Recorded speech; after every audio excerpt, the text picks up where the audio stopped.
Procrastination is dangerous. It eats away at your self-esteem.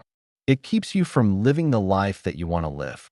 And it's something that even the great philosopher Epicurus struggled with. But despite this, or maybe because of it, he discovered 3 rules that helped him and many others overcome procrastination forever. These rules not only helped people 2,000 years ago, but can help anyone today. So if you are someone who struggles with procrastination, this is for you. Welcome to the channel. In this episode, we will discuss how Stoics beat procrastination, 3 rules that work. First, understand what you're procrastinating on. Seneca once wrote, "All fools have procrastinated." And while this might seem like a harsh statement, it's actually quite accurate. If we're honest with ourselves, we all put off doing things that we know we need to do. The key to overcoming procrastination, however, is not to fight it, but rather to try and understand why you're doing it. Are you scared of failure? Are you bored? Or are you just overwhelmed by the task at hand? Once you understand why you're procrastinating, you can start to develop a plan to overcome it. For example, if you're scared of failure, you can remind yourself that failure is just another excuse to learn and grow. If you're bored, you can find ways to make the task more enjoyable. And if you're overwhelmed, you can break the task down into smaller, more manageable steps. Understanding your procrastination is the first step to overcoming it. Now, the second rule that works is to remind yourself that you don't have much time.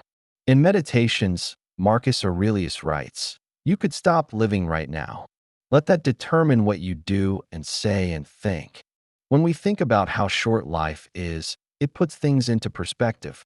We realize that we don't have much time left, so we shouldn't waste it. We should focus on what's important and let go of the rest. One way to apply this to your life is to set deadlines for yourself. This will help you focus and get things done. Another way is to remember that you're not getting any younger. Time is passing whether you want it to or not.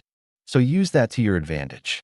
Remember that you don't have much time left and let that motivate you to take action.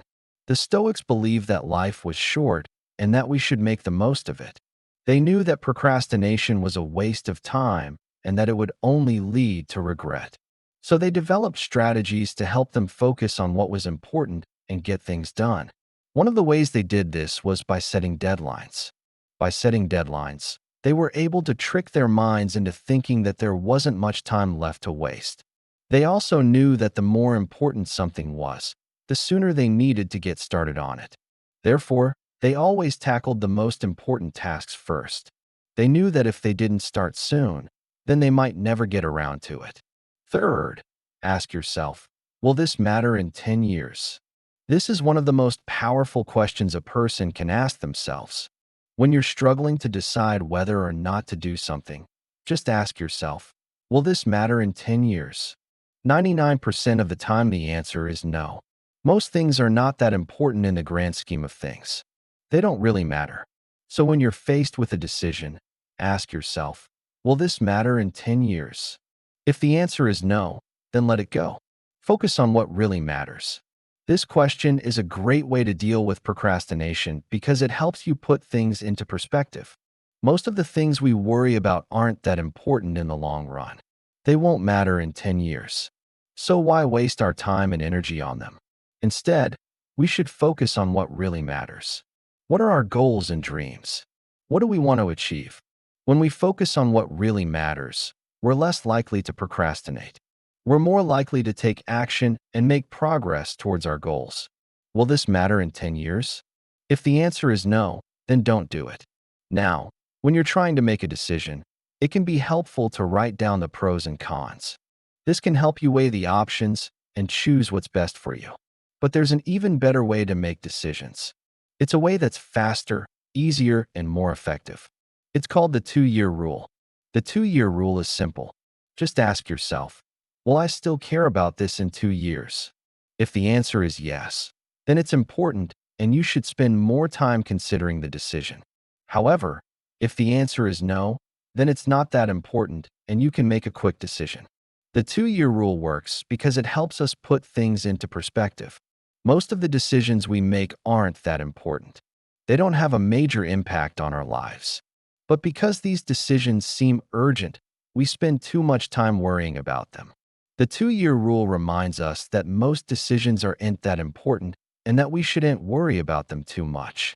So next time you're faced with a difficult decision, ask yourself, will I still care about this in 2 years? If the answer is no, then make a quick decision and move on. You'll be glad you did. The 2-year rule is a powerful tool for making decisions quickly and easily. It can save you from wasting time and energy on unimportant decisions. So if you want to make better decisions, start using the 2-year rule today. But what do you do when procrastination has already taken over? Well, the Stoics had a solution for that too. They would use negative visualization. They knew that procrastination was often caused by fear, so they would visualize the worst-case scenario. By visualizing the worst-case scenario, they were able to identify their fear and then overcome it. They knew that most of the time the worst-case scenario didn't happen. But even if it did, they were prepared for it. They had a plan and they knew they could handle it. Negative visualization is a powerful tool for overcoming procrastination. It helps us identify our fears and then take action despite them. So if you're feeling overwhelmed and procrastinated, try negative visualization. Visualize the worst-case scenario and then ask yourself, can I handle it? If the answer is yes, then take action. Don't let procrastination win. When it comes to procrastination, the Stoics had some wisdom that can help us all. They taught us that the best way to overcome procrastination is to understand it. Remind yourself that you don't have much time and ask yourself, will this matter in 10 years? But what do you do when procrastination has already taken over? Well, the Stoics had a solution for that too. They would use negative visualization. They knew that procrastination was often caused by fear, so they would visualize the worst-case scenario. By visualizing the worst-case scenario, they were able to identify their fear and then overcome it. They knew that most of the time the worst-case scenario didn't happen. But even if it did, they were prepared for it. Negative visualization is a powerful tool for overcoming procrastination. It helps us identify our fears and then take action despite them. So if you're feeling overwhelmed and procrastinated, try negative visualization. Visualize the worst-case scenario and then ask yourself, can I handle it? If the answer is yes, then take action. Don't let procrastination win. You may be wondering why you should listen to an ancient philosophy to fix modern problems. Well, Stoicism isn't just an ancient philosophy. It's a way of life that can help you overcome any challenge. It's a philosophy that has been studied and practiced by some of the most successful people in history, including George Washington, Thomas Jefferson, and even the great Steve Jobs. But you don't have to take my word for it. Why not give Stoicism a try for yourself? Start by understanding the problem you're facing and ask yourself, will this matter in 10 years? Then use negative visualization to identify your fears and take action anyway. You may be surprised at how much you can accomplish if you just give Stoicism a chance. So what are you waiting for? Take control of your life and overcome procrastination today. Thanks for watching.